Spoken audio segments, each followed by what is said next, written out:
been a while, like a month or something. I don't know, probably a bit longer. I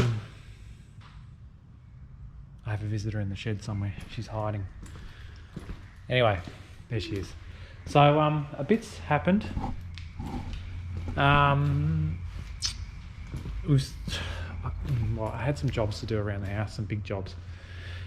Anyway, they're checked off, and my, the major part of my rowing season's coming to a close. It's been pretty successful. I've got 1 week in Sydney to close out the season, and then that side of things relaxes a bit, and I've got more time for this thing. Anyway, you can see, I can't remember if I showed you this already, but yeah, it's happening in dribs and drabs. We're sort of getting back onto it now.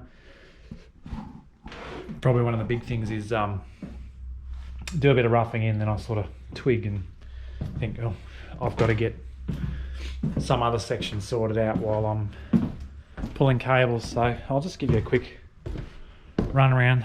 Workshop's a mess, absolute mess. So anyway, as part of cable management and stuff, put some cable tray up underneath. It's going to help move all our services front to back, left to right. You can see the condensers sitting in there. We'll whip around the other side, we'll have a look at that. Oh, this $4,500 monster's turned up. That's our inverter, 5 kilowatt inverter. Has the DC to DC charging in it, I think. I have to check the instructions. This is about twice as expensive as the 24, I think it's 245120. This can have two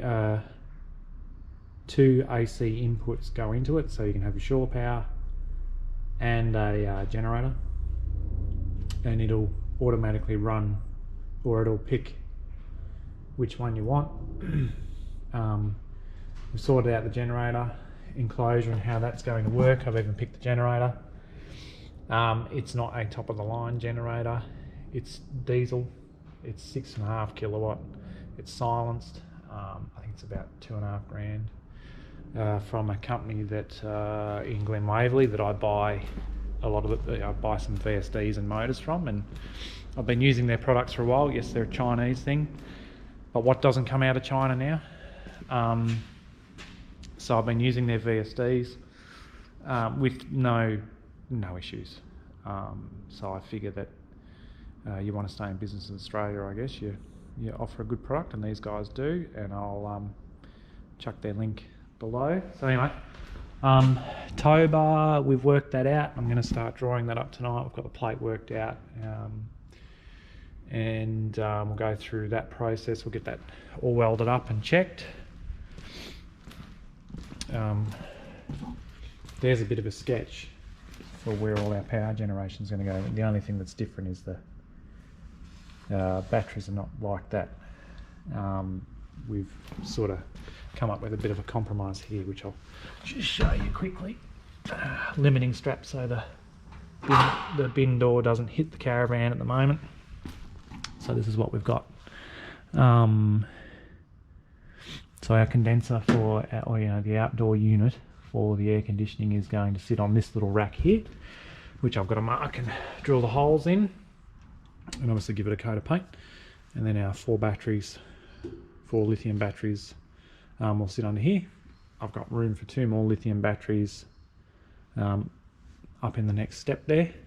And then probably in this area here, we have a washer dryer, which I'll build a ply, marine ply, and carpet it, and that'll go in there. And our generator will fit in a cabinet that I'll make out of cool room panels for noise attenuation. And hopefully, I'm hoping what I can actually do is make the whole gen set slide out the side of the bus for servicing, so stay tuned for that. Right, so Amy has alerted me to this, apparently this YouTube thing, you click your fingers and stuff just happens really quickly. So I guess we're on YouTube now, so let's try this clicking thing. I guess it worked.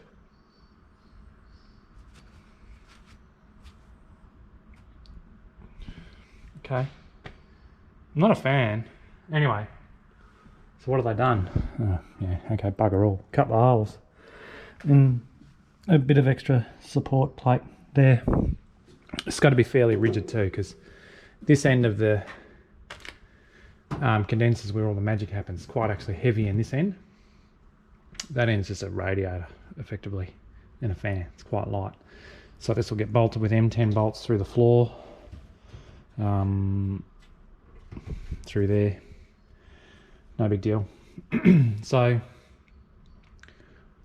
the general process is that I'll fit most of the stuff in. We know there's a washing machine dryer combo thing and a closed chute. Oops, comes through the top there. So the idea is to get a lot of this hardware in, so I actually know where I'm plumbing to. So I've got to go and get some rubber isolators for this. Yes, you could, in theory,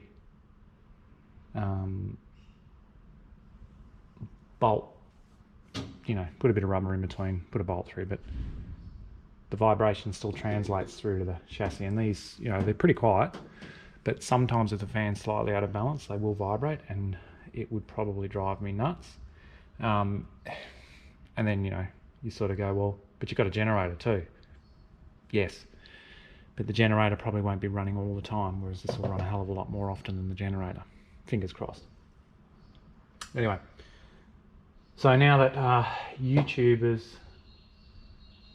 stolen my jacket and only drilled a couple of holes, I was hoping they'd finish it, but anyway. Let's get on with making a battery box, because we've got to mount our 4 batteries here.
just looked up and I noticed the camera had stopped. I'm really sorry, guys.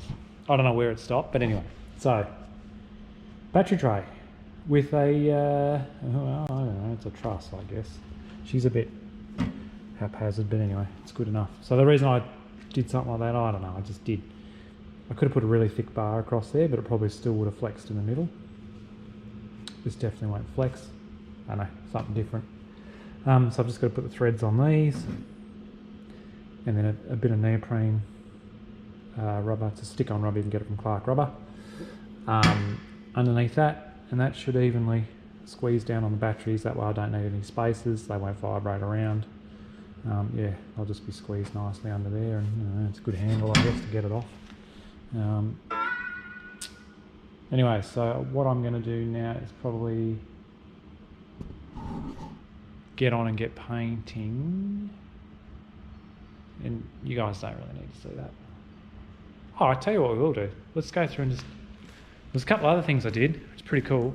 Well, maybe. So, I don't know if you can see up there. UHF aerial's up there now and all mounted. So, made that little bracket. I don't know, it took me probably about an hour to fit. I've sort of been squeezing stuff in between time at the moment, so anyway, I reckon I'll end this video here. Got heaps of stuff coming up, like probably we'll step through the tow bar and some of the engineering behind that. What else? Yeah, there's just stacks of stuff. The videos might be a little slow. They have been slow. Obviously my rowing season is winding down a little bit, so I'll have a little bit more time. And other jobs that I had to get done are done now, so I can sort of devote a bit more time to this again and, you know, start filming again. So yeah, still heaps of roughing in to do. Yeah, still got to go through all the plumbing and all that sort of stuff. Had an offer from a mate of mine who knows a cabinet maker and a waterproofer, so you might see those guys on the channel if they're willing to be on camera. Yeah, just stick with it. I've thrown the video schedule out the door because, you know, I don't want to put up videos of just constantly pulling cabling and stuff. I think, you know, for your benefit, I think it should be slightly more interesting than that. Yeah, if you do want to see more stuff, like if you want to see something specifically, just chuck it in a comment and I'll go through that as I can. But yeah, so heaps to do, heaps of stuff to come, and yeah, it'd be nice to sort of get back in it and focus on it for a bit. So yeah, we'll see you in the next one.